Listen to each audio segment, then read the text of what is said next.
Hello, and welcome to the Jurassic Park commentary by Red Letter Media.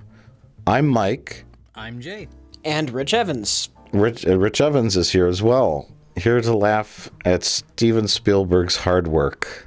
This is a half-in-the-bag commentary for Jurassic Park and a best-of-the-worst commentary for all the sequels.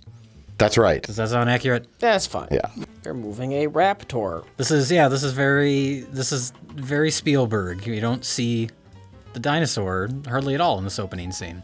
It's a perfect way to open your movie. Some mystery, some tension. The perfect way to open a pretty much perfect movie. Yeah, if you didn't know the movie was called Jurassic Park, you might not know what was in that crate. That's true. The mystery of what... Well, even if you... because raptors weren't really well known. You know it's a very dangerous animal of some kind, and you know that there's 40 guys with machine guns, and the animal is intended to be in a park for children. So it's a perfect scenario. Okay, here's the shot that makes paleontologists throw up in unison. Real-life paleontologists? Yeah, when they see this. Are you telling me that they don't find completely formed dinosaurs? They do not. I especially in a perfect death pose like this. They find piles of bones, and if they're lucky, they have 12% of a skeleton. That's right. And if they're lucky, the 12% goes to one animal and not a mixture of several. This is a nice way to establish raptors and what they do. We're learning all about the way the raptors attack, which will come into play later. And how Sam Neill's character hates children. Yes. He's like, what? Let me just tell you horrific things that will give you nightmares. Yes, we're learning multiple things. We're getting lots of information in a scene that is, in addition to giving information, is also entertaining. That's right. It's a fun scene. This is what they used to call a movie. Now movies are giant noise festivals. Yeah, we should point out this movie, at least for me, represents the end of one era and the beginning of another when it comes to movies, like what they call the summer popcorn movies, which started with Star Wars and Jaws. And this movie, at least for me, and this probably has something to do with our age and, when we grew up, when we saw these movies growing up, but this was kind of the end of that era of smart, fun summer popcorn movies. And that coincided with the unrestricting of special effects. Yes, this is the movie that there's CG in this, and then every 90s movie after this completely overused CG and realized, we can do anything now. We don't have to be clever with the filmmaking. Jaws all the way through this. It's like, we can't do everything we want to do, so we have to be, clever about the way we execute our scenes. The transition was along the lines of this. You went from summer popcorn movies like The Empire Strikes Back and Back to the Future, and then you went from that to summer popcorn movies like The Arrival and Species. Yeah. No, Independence Day. That's the big one, is this was the biggest movie ever. And then 2 years later, I think, Independence Day come out. Yeah. And that's, people used to, blockbuster movies aspired to be like Spielberg movies, the other filmmakers doing it. And then Independence Day was a huge hit, and everybody tried to imitate Independence Day, and that movie is dumb and pandering and horrible. Mm-hmm. So that's the movie. This is the movie that ended the era of the smart summer blockbuster, and Independence Day is the one that started the new era, which just continues to get worse and worse. Oh my God, 1,000 volts. It's not real, Mike. That lock, that it just goes in like an inch, and the doors are still moving. It would clearly pop out if the doors were pushed. That's just for the little chicken-sized dinosaurs. They just jumped through the fence. This park is horribly designed. They're not. This is important. This is our first CG. Yeah. It holds up. It still looks pretty good. Oh, I was just gonna say, back then, they didn't seem to have textures down quite as much, so it's a little smooth looking. It's got lots of detail, but it's a little smooth. But I mean, it's still this looks just as good as a lot of things that are made today. Mm-hmm. Now, I haven't seen it. The 3D re-release. Do they redo any of the effects? No. Spielberg learned his lesson from the re-release of E.T. He's like, I'm never doing that again. Mm. So they just took everything and made it look worse because 3D. Because it was in 3D. Yeah. It didn't need to be in 3D. I saw it in the theater in 3D just because I wanted to see Jurassic Park in the theater again. which was a lovely experience until the credits started rolling, because there was two 18-year-old girls sitting in front of us, and they were on their phones the entire movie. And then when we're all getting up to leave, I hear one of them say to the other, "That was the most boring movie ever." They were talking about Jurassic Park. Jay, they may have been watching a more boring movie on their phones. I didn't take that into consideration, yeah. Okay, here's the famous egg hatching scene. This is classic Steven Spielberg continuity error. Spielberg not giving a shit about continuity. Yeah. Let's see. I think the robot hand here grabs the egg and moves it or something. And then in another shot, it's just completely gone. Yeah, like there it is there. And I think in the reverse, it's gone, which is coming up next. Yeah. And then I want to say there's some other continuity errors here, but I can't quite remember. It's such a bizarre continuity error, too. It's not like you see those in, like, Spielberg's kind of like Scorsese, where he's not too concerned. It's more about the flow of the scene. Yeah. But that one is so blatant, because it's just cutting from one close-up of the egg to another close-up of the egg. Yeah. It's really bizarre. You know, though, by this point in the movie, I was so enthralled, I don't think I either noticed or gave a shit. I want to say I noticed in the theater. Way back when, I think I noticed it. Because, fucking dinosaurs. Yeah, I don't know. It's a neat little prop. There's a lot of great little animatronics and little and big animatronics. And big, very big. Okay, best scene of the movie. Nah, it's a good scene. It's a good scene. Well, not best scene of the movie, like as far as excitement goes, but quality. Oh, it's exposition, it's themes, it's the morals of the movie, and it's all delivered with these wonderful visuals. Mm-hmm. A wonderful blending of everything that you need. The reason why the movie exists, the moral dilemma. And characters, different characters. Every character is strong, like Ian Malcolm and the lawyer, John Hammond. We all know where their opinions are coming from, and they have this debate. And it's great. It's not just dumb action. I love that Ian Malcolm is pretty much like he knows how he feels about this from the get-go, but just through this little speech, he kind of has other people start to like, oh, maybe you've got a point. Maybe this entire thing is a terrible idea. And John Hammond is so lost in his own world of wonderment that he's flabbergasted that anybody would be against this. But we've got dinosaurs. It's magical. He's a dreamer. Yes. To the point of being psychotic when you factor in the sequels and how much damage and how many people die because of his dream. Yes. his dream turns into a nightmare. Mm-hmm. Have they ever remade a Spielberg movie? Has this happened yet? Because John Carpenter's been raped. John Carpenter's got it bad. I don't think so, no. Spielberg's still too active. Yeah. He probably wouldn't allow it. When he dies, they're going to start making plans for E.T. Oh, yeah. E.T. 2 will be out within a year after they're in the Spielberg works for away. the Indiana Jones reboot, so... That's true. That'll be the first one, right? It's on the way. He's drinking Jolt Cola. Do they still make Jolt Cola? I'm going to say... I don't think they need I think it came back briefly, but we're not going to talk about Jolt Cola.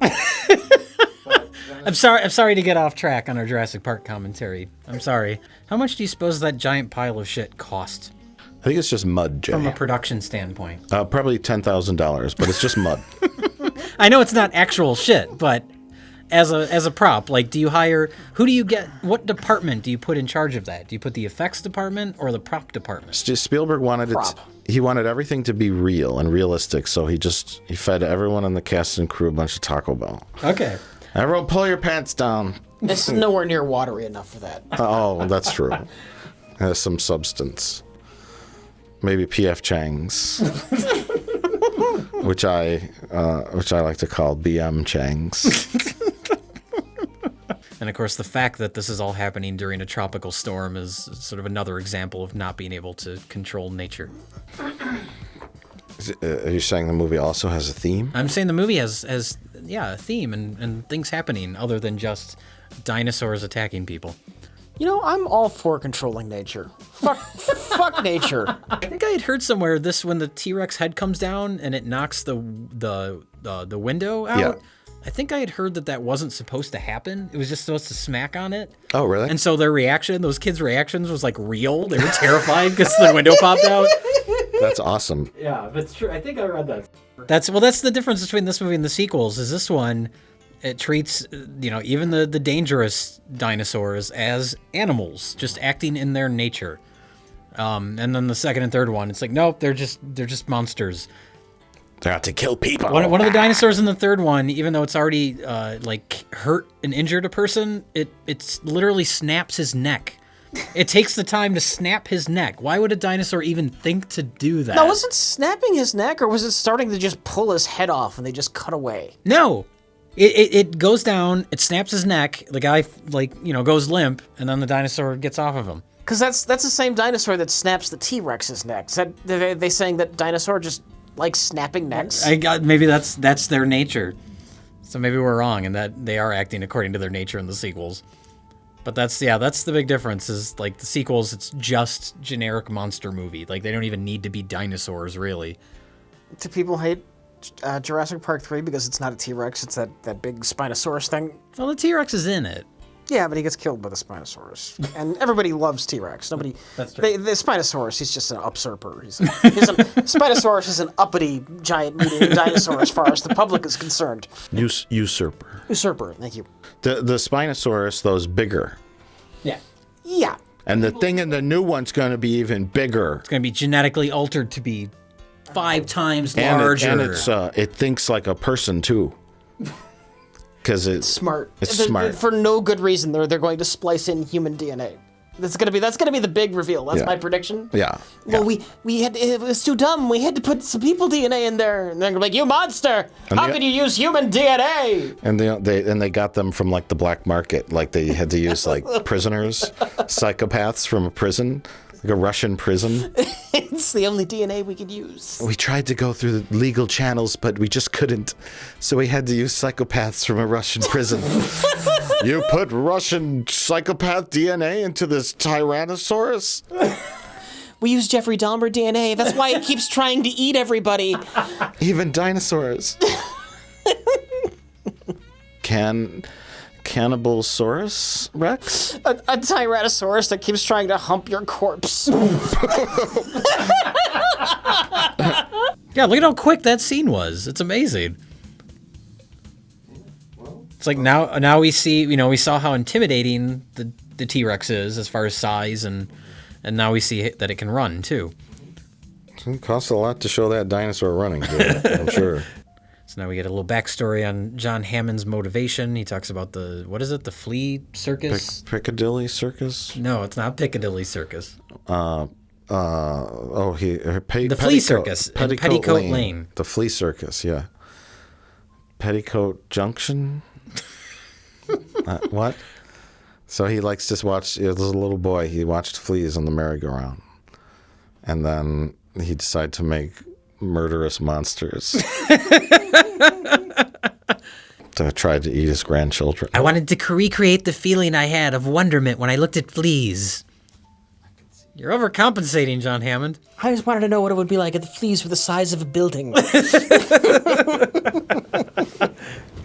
This is where he realizes that his dream is a nightmare. Mm-hmm. See, now the T-Rex isn't immediately like, I'm going to get those humans. Rawr. Like, it's minding its own business because it's just an animal. Mm-hmm. Yeah, in Jurassic Park 3, when they meet the T-Rex, it's eating something else. There's like a large dead dinosaur on the ground that the T-Rex is eating. Yeah.